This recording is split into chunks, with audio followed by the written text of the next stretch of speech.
anh em, chào mừng em quay trở lại với series tất tần tật về một cây nào đó, một con gì đó hay một loài nào đó. Anh em có thấy cái bể này của tôi đẹp không? Hôm nay tôi sẽ chế cho anh em một cái bể nuôi một loài rắn đến từ Mỹ và Mexico, phân bố một số ở bên Canada nữa. Đó là loài rắn mũi hếch, hay còn gọi là rắn mũi lợn. Mũi lợn.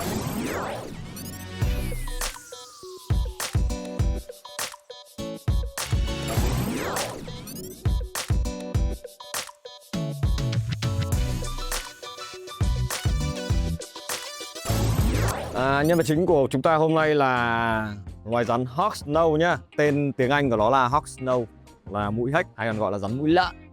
Con này có cái đặc điểm nhận dạng sinh học, cái đầu rất là hay, cái mõm hướng lên trên nhá. Bên cạnh đó thì chúng có cái trò là giả chết bắt quạ, rất là hay.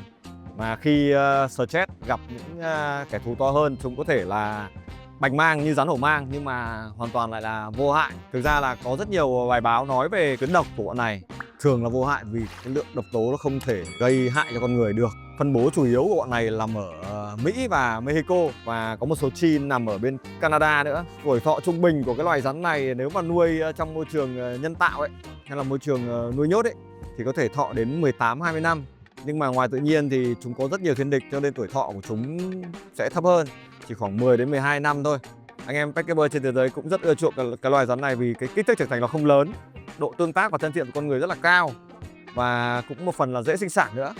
Đấy, rất hay. Nó chỉ thế thôi chứ nó không cắn bao giờ. Con này rất là tếu, bởi vì tiếng trong cái khoang miệng của nó có một cái sắp xếp cơ chế sinh học phát ra tiếng phì phì giống rắn hổ mang nhưng thực ra lại là vô hại. Đây, tí nữa tôi sẽ review cho anh em cả con baby của con này luôn nhá. Đấy, đây nhá, vừa xem vừa anh em đấy thấy nhá. Trong cơ chế sinh học của nó cũng có cái trò là phát ra tiếng xạ. Đấy, nó vừa phụt ra cái tiếng xạ đấy. Ui, khắm lắm anh em ạ. Cái mùi rất là hôi.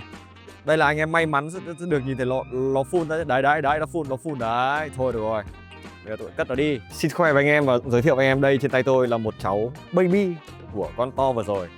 Đấy, baby nó chỉ bằng cỡ ngón út thôi. Con này nuôi được 2 tháng rồi nhá. Nuôi được 2 tháng rồi. Đây, cháu baby rất là bé luôn, bằng đúng cái ống hút.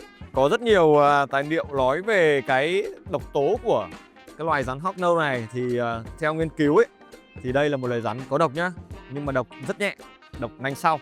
Độc nanh sau là gì? Cái nanh nằm ở phía sau răng hàm.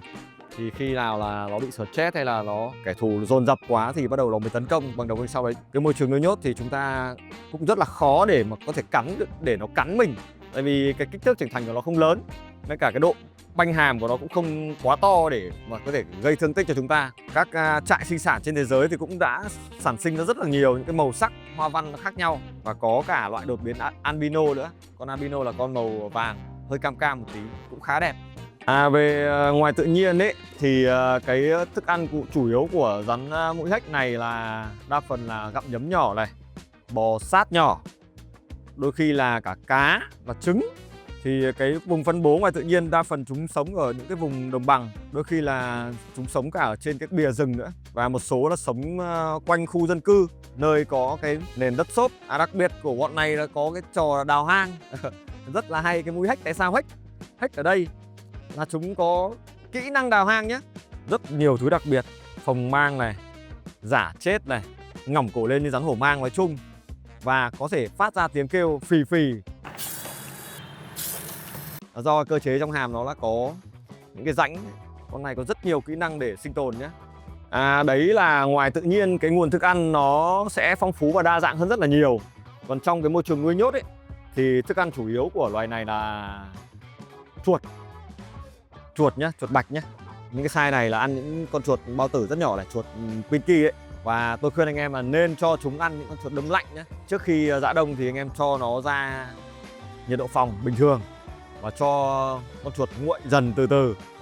Đấy, sau đó mới tráng qua bằng nước ấm, làm tăng cái nhiệt độ của con chuột lên, tạo phản ứng mùi cho con rắn của chúng ta có thể cảm nhận được và định vị được. Và chăn rắn nói chung thì thường là định vị bằng điểm nhiệt. Con mồi nào mà có một chút nhiệt thì là chúng sẽ định vị được ngay. Có thể cho ăn những con thạch sùng nhỏ hay là những con bò sát nhỏ. Bên cạnh đó thì chúng ta cũng có thể cho rắn ăn thêm các loại cá như kiểu cá ngừ tươi hoặc là cá hồi tươi.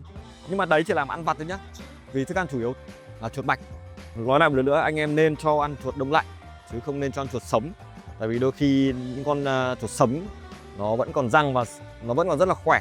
Nếu mà con rắn của chúng ta mà săn mồi không cẩn thận ấy, rất có thể là chúng sẽ bị những con chuột đó nó quay lại cắn. Và những con rắn mà chúng ta nuôi nhốt, nếu trên da có bị sẹo ấy, thì cái sẹo đó sẽ là sẹo vĩnh viễn.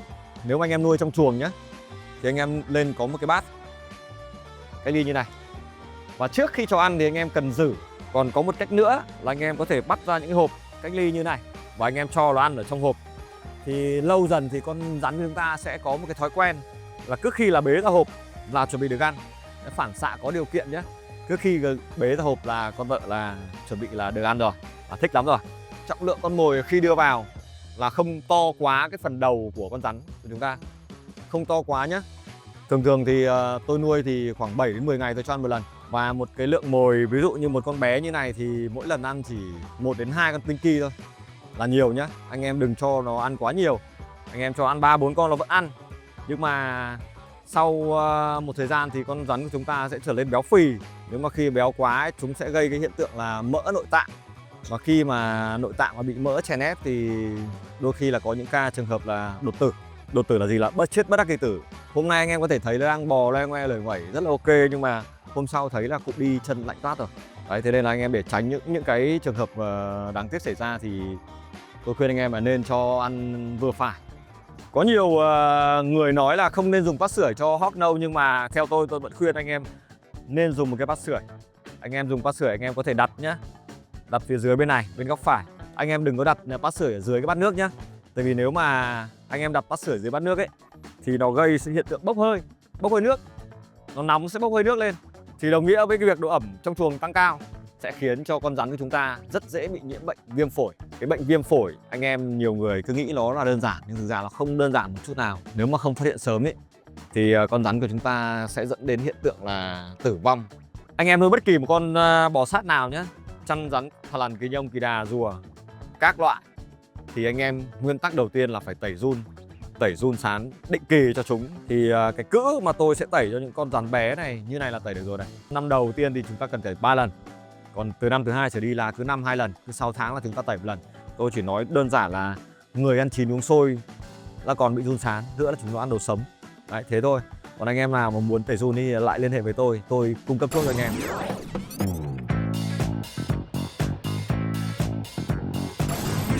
Bây giờ tôi sẽ chia sẻ với anh em qua một số những cái trải nghiệm trong khi nuôi cái bọn rắn hawk nâu này nhé. Thì ngoài cái việc anh em set cho chúng một cái sinh cảnh tối ưu, đây, tiêu chuẩn và tối ưu đây, bao gồm một đèn chiếu sáng này, một đèn sưởi, và nội thất các thứ là gồm hang, bát ăn. Đây là một loài rắn, anh em chú ý, đây là rắn săn ban ngày nhé. Thế nên là chúng cũng cần có một lượng tia UV, ánh sáng UV nhất định trong một ngày. Thì nuôi bò sát thì chúng ta luôn luôn phải quan tâm đến cái việc nhiệt độ, độ ẩm và ánh sáng. Thì đây là ánh sáng. Tôi nói qua về ánh sáng trước nhá. Chúng ta cần một cái đèn chiếu sáng đây. Cái đèn này của tôi là đèn thủy sinh nhé. Đèn dùng trong thủy sinh, nó cũng có một lượng UV nhất định. Và thứ hai nữa là một cái đèn sưởi. Cái đèn sưởi là nhiệt độ điểm sưởi tôi đo được khoảng tầm từ 30 đến 32 độ. Trung bình là trong ngày. Một ngày chúng ta bật khoảng tầm từ 8 đến 12 tiếng tùy. Thì chúng sẽ có đủ nhiệt lượng để chúng nó hấp thụ, để tiêu hóa con mồi. Còn độ ẩm, đây là một loài rắn cũng yêu cầu độ ẩm không cao, thì từ 30 đến 45% ẩm thôi. Thế nên là anh em cần xuyên suốt trong quá trình nuôi một bát nước sạch xuyên suốt trong quá trình nuôi, đặt ở góc chuồng. Và quan trọng hơn nữa là anh em cần luôn luôn phải vệ sinh cái chuồng của chúng ta một cách tối đa. Tại vì nếu mà chúng ta không vệ sinh thường xuyên ấy, thì cái chất thải của nó đi ra sẽ dính vào cái nền lâu ngày ấy, chúng nó sẽ có những cái vi sinh vật gây ra cái hiện tượng không tốt cho con rắn của chúng ta. Mà không phải là nuôi rắn đâu, mà nuôi con gì cũng thế, là cái việc vệ sinh bắt buộc là phải sạch sẽ. Đây là một cái body con rắn rất là tiêu chuẩn đây, không thừa không thiếu. Đấy, bò nó rất là linh hoạt nhá. Có một điều chú ý mà anh em cần phải chú ý là khi mà anh em nuôi dưỡng con cái trong quá trình là mang thai thì anh em tuyệt đối không nên trêu chúng nó nhé. Đi nhẹ nói khẽ cười duyên, và cho ăn đúng ngày giờ, và cho ăn được càng nhiều càng tốt nhé. Anh em mà trêu nó sẽ ảnh hưởng, nó sẽ stress, mà nó stress, nó đẻ sớm nhá. Thì đấy không phải là lỗi của tôi, mà là lỗi của anh em không nghe tôi bị rồi nhá. Chú ý nhá, đừng có trêu nó lúc nó đang mang thai nhá. Đừng có đập hộp hay là đừng có làm cái gì đó là nghịch ngợm đến cái bể, hay là đừng khoe khoang gì người khác về cái bể nuôi con rắn đang mang thai nhá. Nhiệt độ cần phải ổn định 24/7. Đấy, bên sưởi thì là 31, 32 độ và bên mát trong khoảng từ 21 đến 24 độ.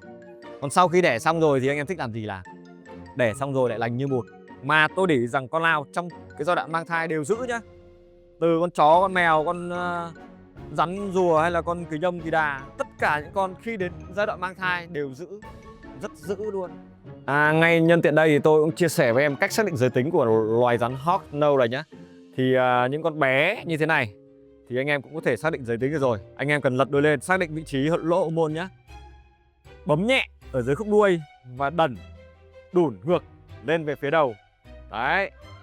Nếu mà anh em thấy hai bên lỗ hậu môn có bộ phận sinh dục của nó lòi ra thì đấy là rắn đực.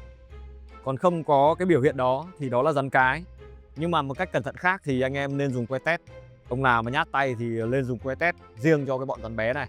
Thì anh em cần xác định vị trí lỗ môn nhá. Và anh em chọc bên cạnh nó, chọc ngay hai bên cạnh. Ví dụ lỗ môn là ngón giữa này thì anh em cần chọc vào hai ngón bên cạnh này và ngoáy ngược lên. Thì sâu sẽ là con đực và nông sẽ là con cái nhé. Dành cho tất cả mọi loài chăn rắn luôn, chứ không riêng gì bọn này.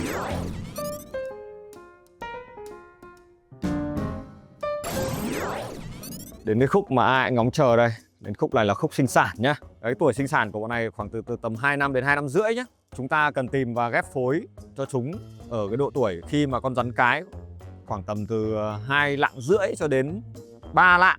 Chọn những cặp bố mẹ để cho ra những cái lứa baby mà chúng ta muốn. Hawk Nose cũng là một loài rắn sinh sản vào đầu xuân. Đầu xuân vạn vật sinh sôi, cả cây cả con, tất cả đều thích sinh sản vào mùa xuân. Bắt cặp cho chúng từ trước đó. Chúng ta phải tìm những con đực và con cái nó phù hợp với cái size của nhau. Trong cái loài này ấy, thì con cái thường là to hơn con đực, đôi khi là to gấp đôi con đực. Đấy, con cái thì khoảng tầm 2 năm rưỡi, 3 năm là có thể sinh sản được rồi. Còn con đực thì cần 1 năm thôi, 1 năm hoặc 1 năm rưỡi thôi là đủ tuổi sinh sản rồi. Thì trước khi sinh sản thì chúng ta cần phải vỗ cho chúng ăn thật là nhiều. Và sau đó chúng ta cho cả bố lẫn mẹ đi ngủ đông. Ngủ đông là gì? Ngủ đông là một cơ chế sinh học của khá nhiều loài chăn và rắn. Thì trong cái quá trình ngủ đông ấy thì có những cái kích thích hormone sinh dục để cho con rắn của chúng ta hoặc là con chăn của chúng ta có thể khả năng đậu thai vào mùa xuân nhiều hơn. Cái tỷ lệ phần trăm đậu thai sẽ nhiều hơn. Còn nếu anh em không cho ngủ đông, chúng nó vẫn sẽ phối, nhưng mà cái tỷ lệ mang thai thì không cao. Ngủ đông là gì? Ngủ đông là anh em cần kiếm một cái tủ bảo ôn hay là tủ lạnh cũ. Chúng ta set một cái nền nhiệt khoảng tầm từ 12 đến 15 độ. Thì sau đó giải dớn ẩm cho con rắn bố rắn mẹ vào. Và chúng ta để yên đấy trong vòng 2 đến 3 tháng. Sau khi ngủ đông dậy thì chúng ta cần đánh thức từ từ nhá. Chúng ta không nên là một phát là từ trong tủ ngủ đông mà đem thẳng ra ngoài luôn. Mà chúng ta tăng cái nhiệt độ trong cái tủ ngủ đấy, tăng lên 18 độ, xong đến 20 độ, xong đến 25 độ. Cứ mỗi một ngày tăng lên vài độ thôi để cho con rắn của chúng ta có cái phản xạ thích nghi nhá. Nếu mà anh em mà đem một phát từ lạnh sang nóng thì lại cũng có thể dẫn đến bệnh viêm phổi. Đấy, bệnh viêm phổi rất hay là ăn đòn do cái thay đổi nhiệt độ đột ngột. Cái đấy là cái quan trọng nhá. Mà không anh em không cho ngủ đúng cách là cả một mùa sinh sản anh em bỏ hết luôn. Sau khi ngủ đông dậy thì chúng ta sẽ cho con bố con mẹ ăn một bữa thật no để bù lại cái năng lượng mà khi mà chúng đã ngủ. Mất khoảng tầm 2-3 tháng đấy. Trước khi ngủ là mất khoảng 2-3 tháng. Sau khi cho ăn no khoảng 1 tuần sau thì chúng ta bắt đầu thả phối. Thì chúng ta sẽ thấy dấu hiệu là con cái chịu con đực là hai cái đuôi của nó sẽ cuốn vào nhau. Thì cái thời gian mang thai của rắn mẹ là khoảng từ 25 cho đến 45 ngày. Nhưng mà tôi đo được, tôi tính được rằng con của tôi nó chỉ mang thai trong 30 ngày thôi là đẻ. Thì trước khi đẻ khoảng tầm 2 tuần thì chúng sẽ không ăn nhé. Có nghĩa trong khi thời gian mang thai ấy, anh em cố gắng cho ăn những bữa nhỏ. Tất nhiên là có con ăn và có con không. Nhưng mà nên cho ăn những bữa nhỏ để nó bù lại cái năng lượng mà đã tiêu hao trong cái quá trình ngủ đông đó. Thì sau khoảng tầm 25 đến 45 ngày thì rắn mẹ sẽ đẻ. Và số lượng trứng khoảng tầm từ 8 đến 15 quả cho những cái lứa đầu tiên. Còn sau khoảng năm thứ 3 trở đi là cái tỷ lệ và số lượng trứng sẽ tăng lên rất là nhiều. Tại vì lúc đó con rắn mẹ của chúng ta sẽ to lên rồi. Và cái nhiệt độ ấp của loài này sẽ thấp hơn những cái loài rắn khác. Thì chúng sẽ dao động từ 25 cho đến 29 độ thôi nhé. Thường thì sẽ là 30, nhưng mà con này tôi khuyên anh em là nên ấp ở nhiệt độ thấp, khoảng tầm 27-28 độ là ok. 29 độ cũng được, không sao cả. Thì sau khoảng tầm 60 ngày, 55-60 ngày thì chúng ta sẽ có những cái lứa baby đầu tiên. Đây là điển hình của một con rắn bé rất là đáng yêu. Đấy. Và cái cách chăm sóc cái loại rắn mới nở như thế này như nào thì tôi nói luôn cho anh em ngay bây giờ. Khi mà rắn mới nở ra ấy, thì cái lượng dinh dưỡng ở trong cái noãn trứng cũ vẫn còn. Thì anh em cần đợi cho chúng lột xác lần đầu tiên thì lúc đấy chúng ta bắt đầu mới cho ăn nhé. Trong cái quá trình đó thì anh em bắt buộc cấp ẩm cho con rắn của chúng ta. Tại vì khi chúng ở trong trứng thì chúng có một cái độ ẩm nhờ cái noãn trứng hay là cái chất nhầy để nuôi con rắn ở trong cái vỏ trứng ấy. Xong sau 60 ngày, 55-60 ngày đấy thì chúng ta vẫn cần một cái bù cái độ ẩm như chúng còn đang trong trứng. Tốt nhất là anh em xịt ẩm hàng ngày vào cái chuồng cách ly cho những con rắn bé này. Và anh em nên cách ly mỗi con một hộp để dễ theo dõi sức khỏe cũng như là theo dõi về cái cách ăn của chúng. Thì những cái bữa ăn đầu tiên ấy thì tôi khuyên anh em là nên dùng những con Pinky mới đẻ. Và những con nào ăn rồi thì anh em cần đánh dấu vào cái hộp đấy là con này đã ăn rồi.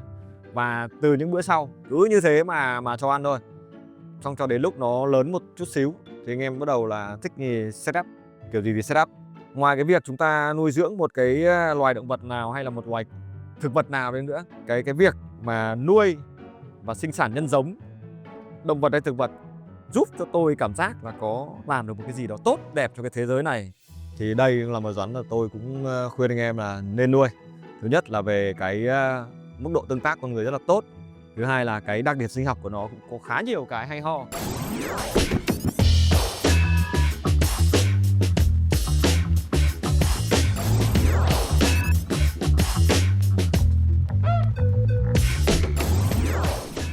Để xét một chuồng nuôi tiêu chuẩn và cơ bản, chúng ta cần trước mắt là cần một cái bể tiêu chuẩn đã.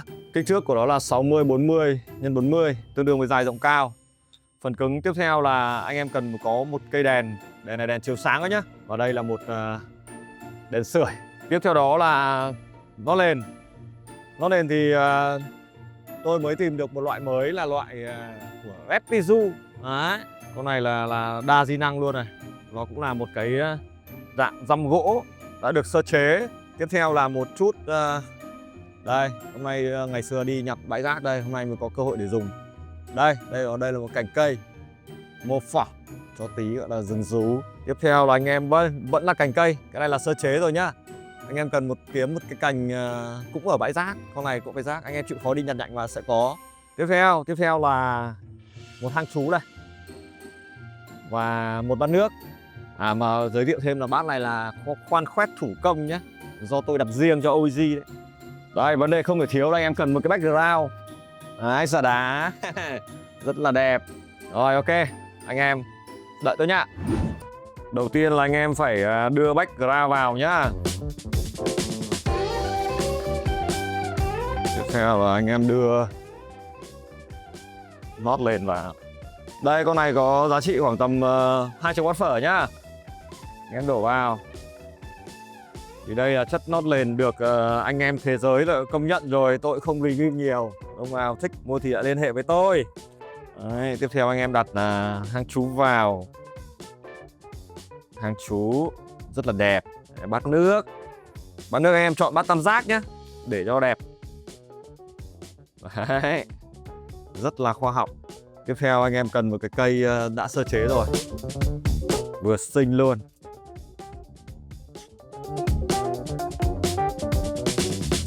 Đẹp. Hơi rườm rà một tí nhưng mà không sao.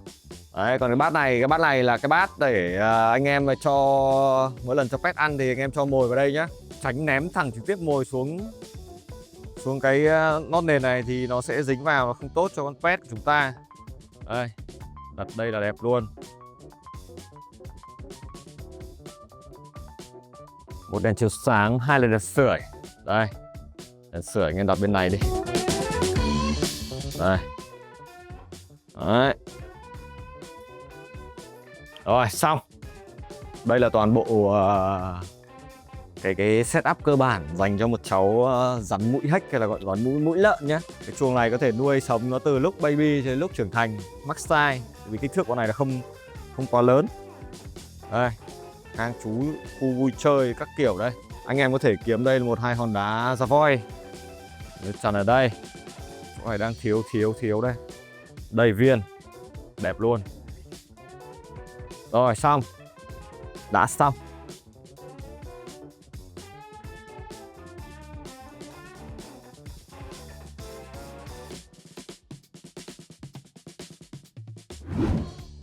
Vừa rồi là toàn bộ quá trình review tất tần tật về cái loài rắn hawk nose hay gọi là rắn mũi hếch hay còn gọi là rắn mũi lợn. Cái lời khuyên của tôi cho anh em là dành cho cái loài rắn này là thứ nhất là dễ nuôi này, thứ hai là tương tác tốt này, thứ ba là có rất nhiều cái đặc điểm sinh học khiến cho chúng ta cảm thấy thú vị nhé. Nếu anh em có nhu cầu review tần tật về một con gì đó hay một cây nào đó hay một loài nào đó thì anh em có thể đăng ký ở phía dưới, tôi sẽ chuẩn bị nguyên liệu. Xin chào và hẹn gặp lại. Và tôi là Nghĩa Vẩu, ngôi sao nhạc dốc đang nổi trên bầu trời cải lương. Xin chào và hẹn gặp lại anh em.